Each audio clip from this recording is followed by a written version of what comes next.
Jean Hackman s'est évanoui dans la solitude. Betsy est tombée à cause d'une maladie rare. Mais pourquoi sceller les dossiers? Pourquoi le téléphone de Betsy a-t-il bourdonné après son départ? Une série de hasards étranges ou un secret pas encore prêt à être dévoilé? Peut-être que c'est aussi clair que le dit la ligne officielle, ou peut-être que la vérité dépasse tout ce dont nous avons rêvé. Quoi qu'il en soit, ce n'est qu'une théorie, une pièce irrégulière d'un vaste puzzle inachevé. Santa Fe, Nouveau-Mexique, une ville pittoresque où l'art et la culture se mêlent au charme sauvage du désert. Mais le 26 février 2025, cette sérénité s'est brisée lorsqu'un appel urgent est parvenu à la police de Santa Fe.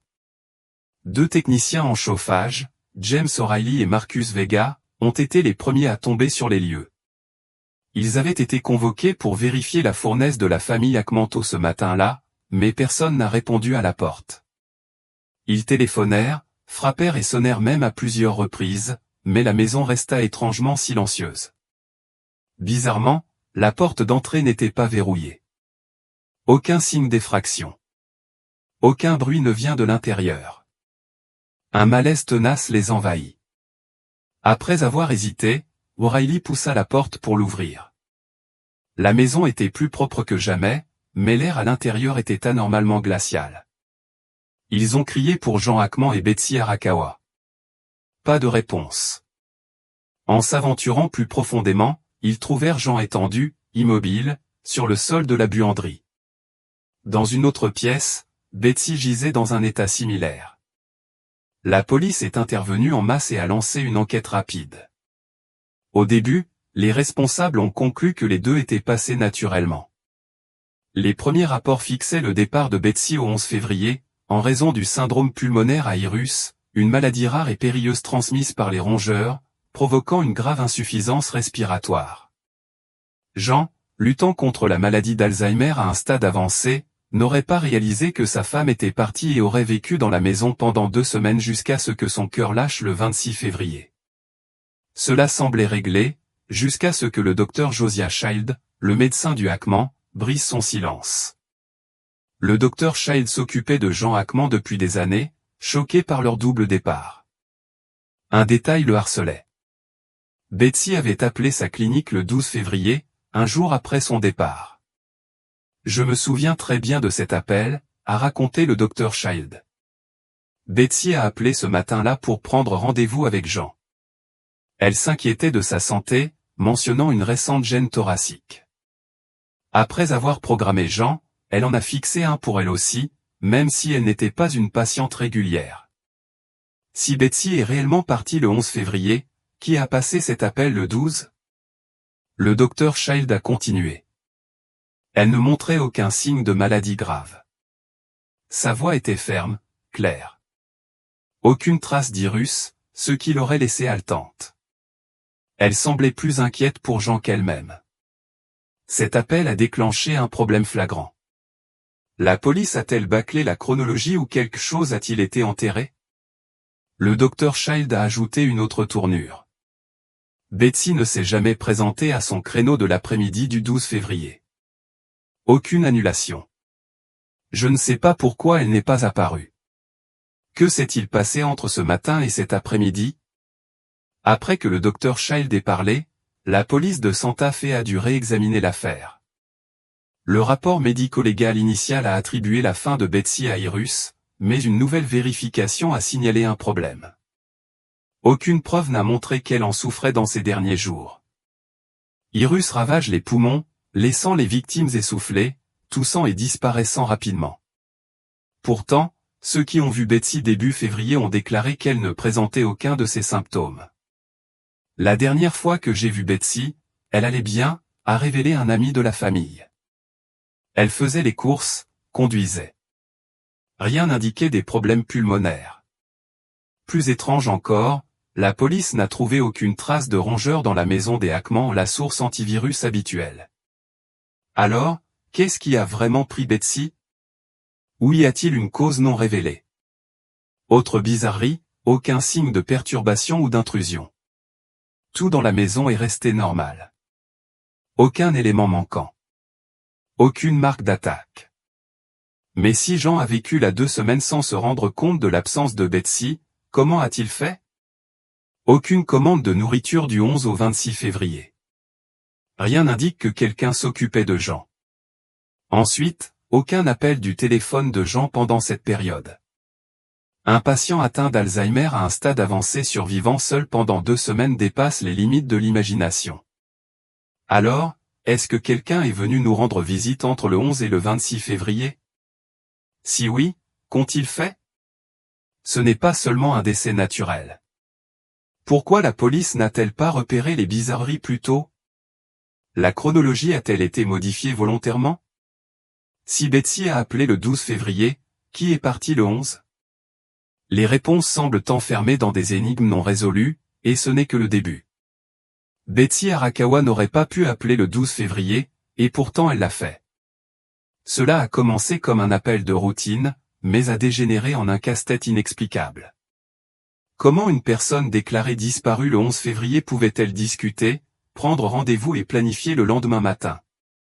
Le docteur Josiah Child se souvient de chaque instant de cet appel. La voix de Betsy était ferme, exempte de toute trace d'une grave maladie.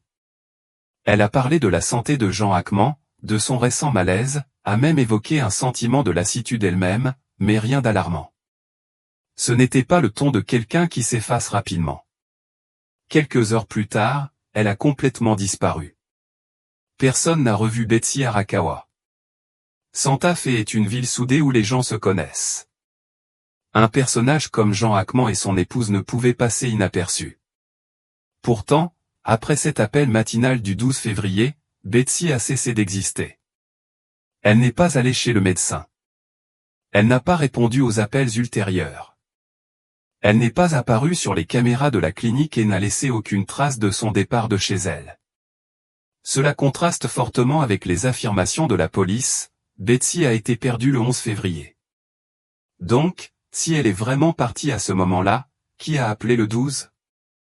Les rapports médico-légaux étaient autrefois une science à toute épreuve, mais lorsqu'un médecin qui a parlé à Betsy le lendemain intervient pour les contester, ce qui était certain devient fragile. Traçons cette chronologie bizarre. 11 février, la police dit que Betsy est décédée du syndrome pulmonaire antivirus. 12 février au matin, Betsy appelle pour réserver des examens, voix calme, aucun signe de maladie. 12 février après-midi, elle rate son créneau et abandonne tout contact. 26 février, Jean Hackman est retrouvé disparu chez lui. Voici le problème, l'antivirus n'agit pas instantanément. Cela se construit et les étapes ultérieures entraînent des halètements, un épuisement et une lutte évidents. Mais Betsy n'a rien montré de tout cela. Le docteur Child insiste sur le fait qu'elle parlait comme quelqu'un qui se portait parfaitement bien, pas de toux, pas d'essoufflement, pas de signe de mort. Je n'arrive pas à croire qu'elle ait disparu quelques heures plus tard. Cela renvoie à 3 théories effrayantes. Une grave erreur médico-légale. Betsy est peut-être partie après le 12 février, et non le 11 comme on le prétend.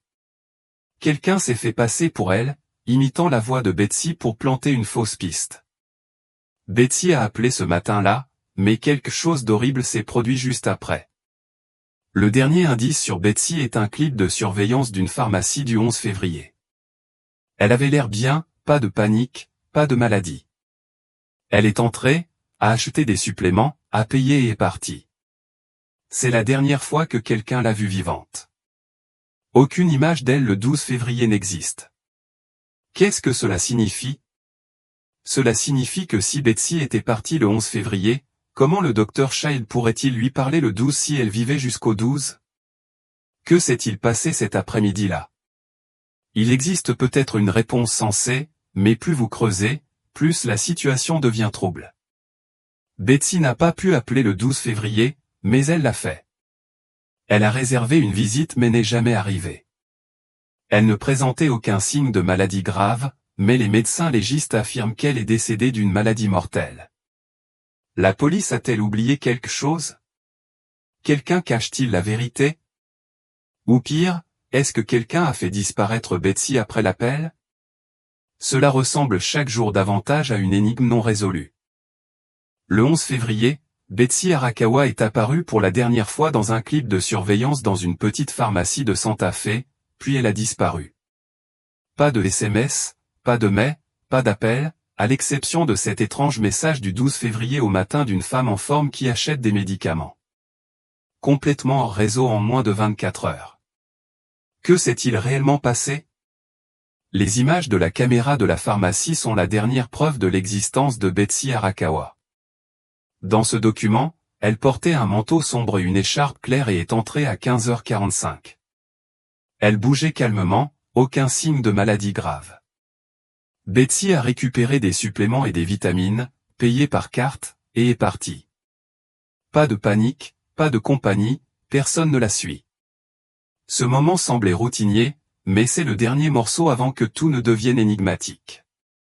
Après avoir quitté la pharmacie, personne ne l'a revue.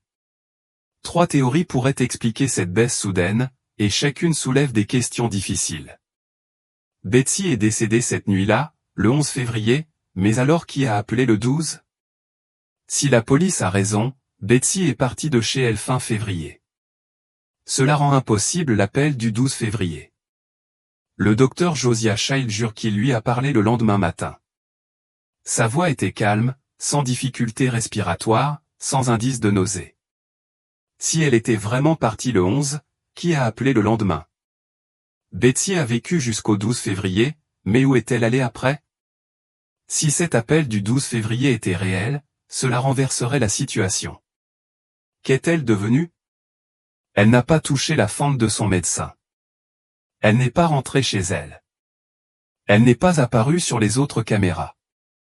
Une femme adulte et connue dans une petite ville ne peut pas disparaître sans laisser de traces.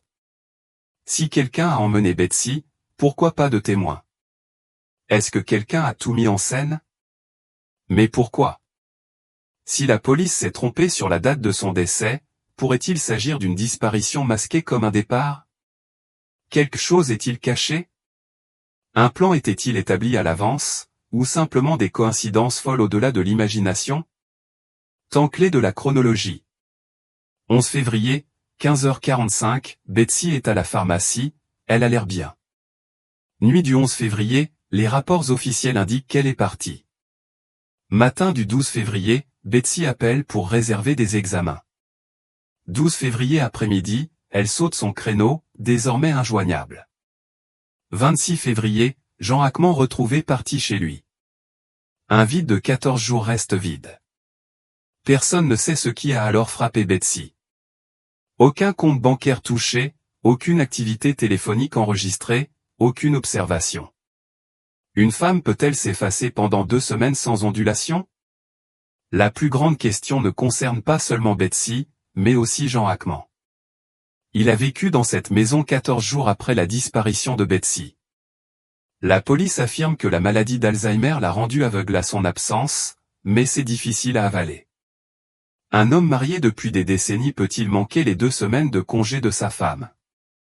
Si Betsy partait le 11 février, avec qui Jean partagerait-elle la maison pendant ces 14 jours? Si elle n'a disparu que le 12, qu'a-t-il vu? Plus important encore, Jean Hackman savait-il quelque chose que nous ignorons? Qu'il s'agisse d'un hasard bizarre ou de quelque chose de sinistre, une vérité demeure, ce n'est pas simple. Betsy ne pouvait pas à la fois partir le 11 février et appeler le 12. Si elle a vécu jusqu'au 12, qu'est-ce qui a frappé après? Si quelqu'un la faisait disparaître, comment ne laisserait-il aucune trace? Il ne s'agit pas simplement d'une disparition, ni d'une simple erreur médico-légale. C'est un conte criblé de trop. Creusez plus profondément, et c'est carrément effrayant. La police a-t-elle vraiment raté quelque chose d'important, ou quelqu'un enterre-t-il la vérité? Nous sommes toujours sans réponse. Jean Hackman a partagé des décennies avec sa femme, mais les rapports officiels indiquent qu'il n'a pas remarqué que Betsy avait quitté ce monde pendant 2 semaines avant de le suivre. La police attribue cela à la maladie d'Alzheimer, à la perte de mémoire et à la conscience émoussée de son absence. Mais plus on y réfléchit, moins ça tient. Comment un homme peut-il vivre dans la même maison que sa femme pendant 14 jours sans rien ressentir? Comment l'esprit d'un acteur autrefois vif et vif pourrait-il ne montrer aucune réaction à l'absence de son plus proche compagnon?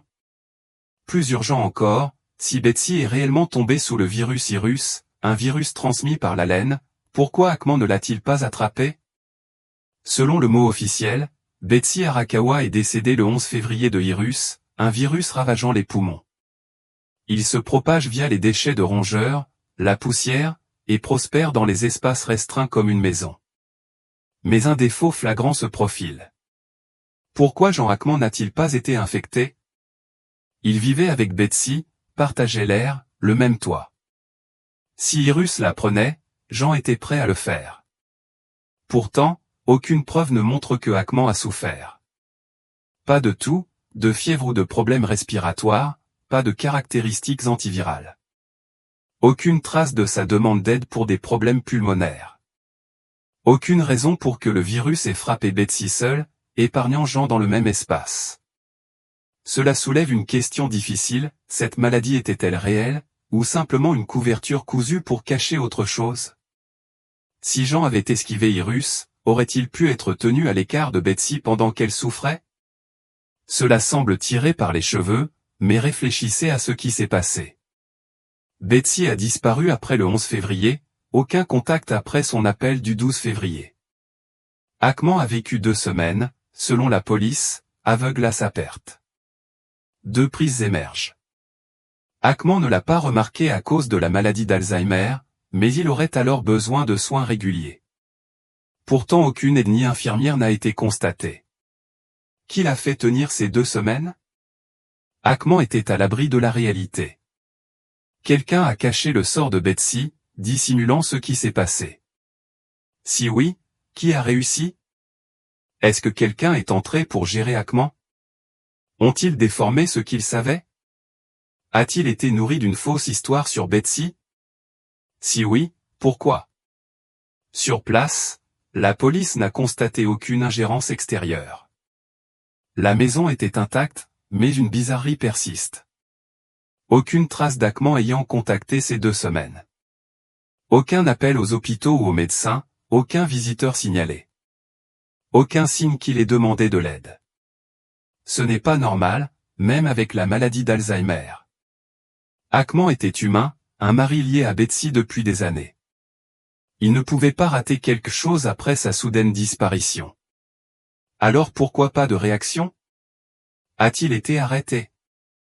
Alors que le départ de Betsy devient plus obscur, la dernière question se pose, Jean Hackman savait-il ce qui s'est passé?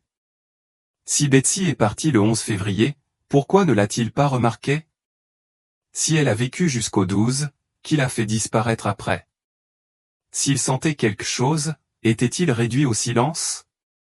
Une théorie effrayante surgit, Jean Hackman n'était pas qu'un vieil homme inoffensif. Peut-être qu'il avait compris, mais qu'il ne pouvait pas parler. Peut-être que quelqu'un a déformé sa réalité, plantant une histoire différente. Peut-être qu'il connaissait la vérité sur Betsy, mais qu'il n'avait aucune chance de la dire. Quoi qu'il en soit, il ne pouvait pas partager avant que son cœur ne s'arrête. Est-ce qu'il y est allé naturellement, ou y a-t-il d'autres choses que nous ne voyons pas? Plus important encore, cette histoire s'arrête-t-elle ici? Le 12 février, Betsy Arakawa a téléphoné. Elle a pris rendez-vous avec le docteur Josiah Child, qui surveillait la santé des Hackman depuis des années. Rien d'étrange dans sa voix. Aucune odeur de quelqu'un sur le point de partir. Mais un problème flagrant, Betsy aurait été disparue le 11 février. Alors, qui a vraiment appelé le lendemain? Le docteur Child n'est pas n'importe quel témoin. Il est la seule voix avec des preuves solides que Betsy s'est attardée après le 11 février. S'il a raison, toute l'enquête précédente est terminée. Et si cette erreur n'est pas un hasard, que se passe-t-il alors? Le docteur Child se souvient brusquement de cet appel. La voix au bout du fil n'avait rien de remarquable. Betsy n'était pas paniquée. Aucun signe de maladie grave. C'était une routine, comme n'importe quel autre jour. Si Betsy était vraiment sortie le 11 février, qui a appelé le docteur Child? Si la police avait réussi, ou si elle était partie ce jour-là, comment le docteur Child l'entendrait-il au téléphone? Mais le plus louche, après l'appel, Betsy ne s'est jamais présentée à la clinique. Elle a disparu proprement. Le docteur Child n'est pas idiot. Pas seulement le médecin de Betsy, il l'avait déjà vu et examiné à de nombreuses reprises. Il ne pouvait pas mélanger sa voix avec celle d'une autre. Donc, si la police jure que Betsy est partie le 11 février, deux sombres options se profilent. Betsy a vécu jusqu'au 12, et quelque chose a frappé après le départ de Betsy le 11. Quelqu'un a simulé son ton. Les deux chemins mènent à une question plus sombre, pourquoi cette couverture? À qui profite la disparition de Betsy lorsque le docteur Child a signalé l'appel? La police l'a d'abord écarté. Peut-être qu'il a mal entendu, il aurait pu être un imposteur. Aucune preuve qu'elle a vécu après le 11 février, ont-ils déclaré. Mais gros problème, si aucun appel n'est arrivé le 12, pourquoi le rendez-vous est-il enregistré? Les relevés téléphoniques montrent que ça vient du numéro de Betsy. Les dossiers cliniques notent la réservation du 12 février. La réceptionniste se souvient l'avoir pris, l'appel était réel. Alors, où est le faux pas? Cela devient encore plus louche lorsque le docteur Child s'en prend à la presse. Il s'était d'abord répandu librement lors de l'appel du 12 février. Quelques jours plus tard, il est devenu muet, aucune interview, aucune observation publique depuis sa révélation. Ses amis disent qu'il est devenu nerveux, sur ses gardes. Le docteur Child cache-t-il un plus grand secret? S'il croit vraiment que Betsy a vécu après le 11 février, pourquoi arrêter de parler? A-t-il été réduit au silence? Si la première enquête était erronée, qui a alimenté la fausse conclusion? La police s'est précipitée pour fermer, ignorant l'histoire du docteur Child. La famille Ackman, sans lien de parenté, a contesté les conclusions. Quelqu'un de plus haut, une force qui tire les ficelles. La question, si ce n'était pas une gaffe fortuite, quel est le but? Après que l'histoire du docteur Child ait été publiée dans les journaux, des rumeurs disent qu'il a reçu des avertissements. Un ami a noté qu'il s'inquiétait de ce qu'il avait dit. Un employé de la clinique a déclaré qu'il avait brusquement pris congé peu de temps après. Les fichiers de cet appel du 12 février ont disparu du système de la clinique. Est-ce que quelqu'un le fait taire? Si oui, qu'est-ce qui les marque avant de disparaître de la vue? Le docteur Child a laissé une dernière phrase à un journaliste de confiance, « Vous ne comprenez pas. Si Betsy m'a appelé le 12 février, alors tout ce qu'ils vous ont dit est un mensonge. » Ce n'est plus simple. Si le docteur Child est du côté de Betsy et s'est fait déformer par qui, pourquoi son silence est-il le signe qu'il en sait trop? Le plus critique, si quelqu'un enterre la vérité, jusqu'où ira-t-il pour la protéger? La vérité qui n'est jamais venue. Le 26 février dernier, Jean Ackman est décédé à son domicile. La police a qualifié cela de clôture naturelle, affirmant qu'il s'était rendu paisiblement. Désemparé. Sa femme était partie avant, une histoire bien rangée. Mais semée d'affrontements. Si Betsy Arakawa n'a pas disparu le 11 février, qui a alors décidé qu'elle devait disparaître?